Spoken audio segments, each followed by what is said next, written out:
He sat 2 chairs from the door of a place he owned and felt invisible. No one knew the man in the threadbare jacket was Rowan Hale, founder of the Radiant Table Group. For 30 years he'd gone from a modest corner café to a constellation of white tablecloth dining rooms in half the country. Executives, tourists with Amex Platinum cards, families celebrating milestones. His restaurants promised careful cooking and gracious service. But the last few months had been loud with the same quiet complaint. At first it was a stray DM, then a review, then 2, then a flood. We were clean, we were polite, we had cash. Staff stared through us like fog. If you don't look expensive, they don't look at you at all. They made me feel poor. I left hungry. Rowan read them in his apartment above the Phoenix skyline, the words landing like stones. He could fix a broken broiler in a heartbeat. A broken attitude? That required seeing it, unfiltered. The next afternoon he dressed like memory. Washed-out flannel, jeans gone at the cuffs, caps on his shoes where the rubber had split. He left the leather wallet and titanium card on his kitchen counter and slid 3 crumpled bills into a pocket. He took the bus. He stood when others didn't. He learned how quickly eyes slide away from a man who seems like he can't tip. By twilight, he stepped off in front of one of his flagship houses, Ember and Ivy. Gold lettering, glass that glowed like a lantern. He set his jaw, tugged his cap low, and walked into the hum. What struck him first was the choreography. Hosts with polished smiles, a sommelier whose suit fit like a secret, servers gliding between tables with plates that looked painted. It smelled of sear and rosemary and butter. It sounded like money. "Hi there," said the host, not looking up, nails tapping on the screen. When her gaze finally rose, it skimmed the flannel, found the scuffed shoes, and cooled. "Reservation?" "No," Rowan said. "Just hoping for dinner." Her lips thinned. "It's a heavy night. Could be an hour." She angled her body so he could see the availability screen without seeing the 3 open deuces she was saving for the right walk-ins.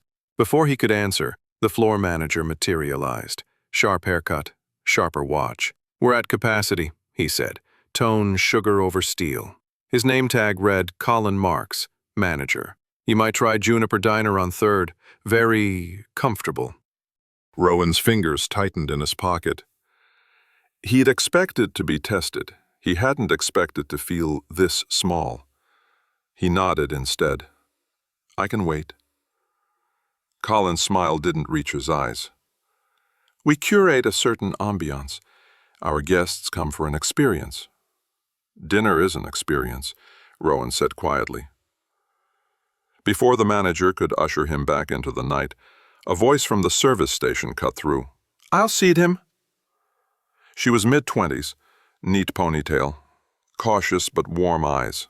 Name tag, Maya. There was a steadiness in her face that comes from long shifts and short breaks. "We have room by the window," Maya said, already reaching for a menu.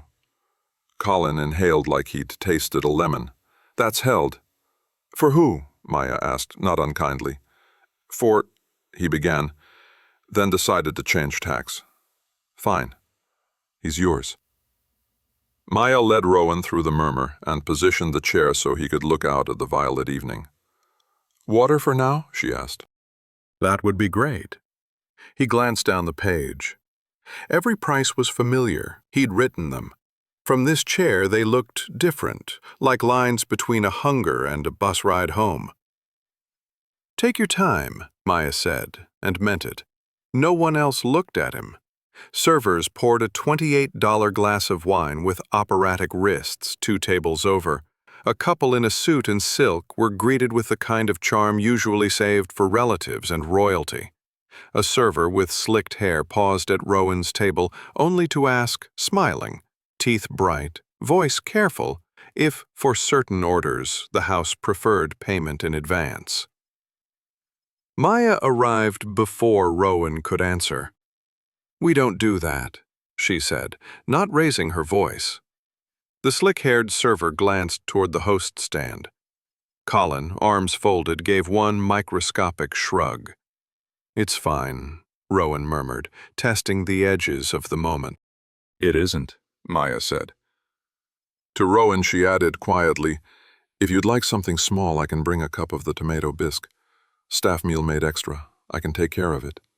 He swallowed. "You don't have to. I know." She moved like time mattered. When she returned with soup and a heel of warm bread, he tasted more than tomatoes. He tasted dignity. "Jasmine, office," Colin snapped to a passing server, catching himself. "Maya, office." The correction carried a warning. "I'll be right back," she told Rowan. He watched them in the doorway of the back hall. Colin leaning forward, hands cutting the air. Maya standing straight, jaw set. He didn't catch the words, but he knew the grammar. "Your table is a waste. Your time is better spent where it pays. Don't make a scene." When she came back, she didn't mention it. She simply asked if he'd like anything else and refilled his water like he was worth the glass. Rowan slept on the feeling. In the morning he shaved, put on a charcoal suit that fit like resolve, and arrived at 6 o'clock when the lights were at their prettiest and the line at the host stand was at its smuggiest. "Welcome to Ember and Ivy," the host, same one, sang, voice suddenly polished marble. Her eyes jumped from lapel to watch to posture and brightened. Rowan didn't stop. He walked the room like a slow bell, letting the murmurs gather behind him until he reached Colin by the pass. "Mr. Hale," Colin said, color draining from his face as fast as courage. "What a pleasant surprise." Rowan looked over the staff, pausing at faces he recognized from the night before. "Question," he said, not loud but large enough to carry. "Who greeted a man in a flannel last night?" Silence did what it always does, told the truth. He let it linger, then faced Colin. "I've read complaints for months. I wanted to believe they weren't us, so I came to see." He didn't raise his voice. He didn't need to. "I watched us ignore a guest who didn't look lucrative. I watched us invent a prepay policy for certain diners. I watched someone get reprimanded for serving soup." Colin wet his lips.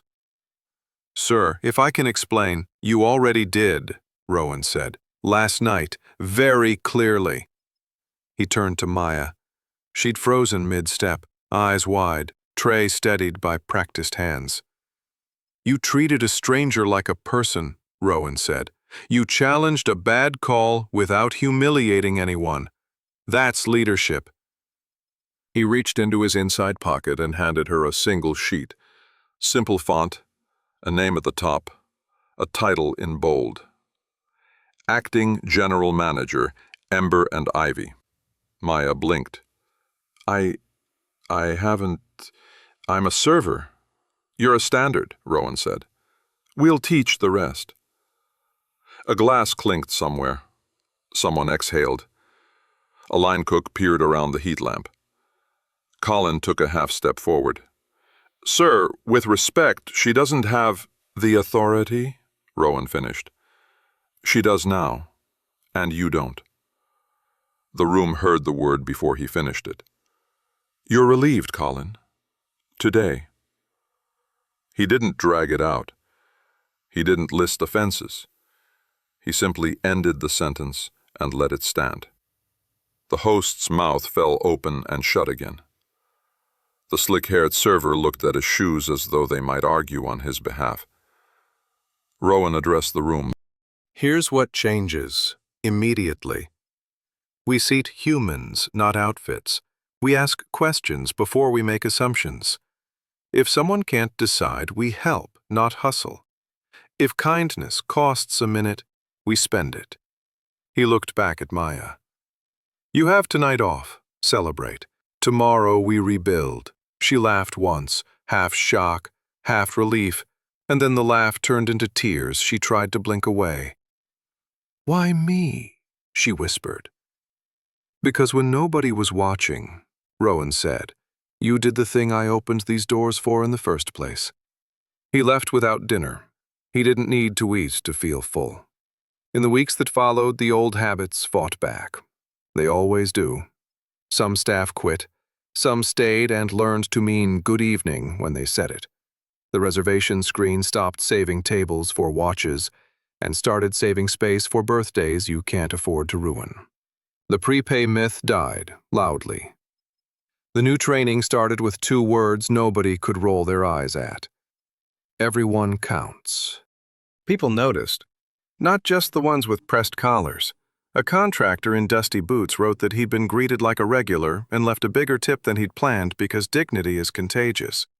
A nurse in scrubs came after a double shift and cried into the short rib and said it was from relief, not salt. One night, months later, a man with a tired coat and a shy posture hovered at the host stand. The room was humming. The book was tight. Maya, now in a blazer that she still felt silly in, smiled and said, "We'll make room," and meant it. Here's the thing no spreadsheet can hold. Some people are kind when it's profitable. The kind that changes places, the kind that changed Ember and Ivy, shows up when there's nothing to gain and maybe something to lose. Maya didn't know she was serving the owner. She didn't perform kindness for credit.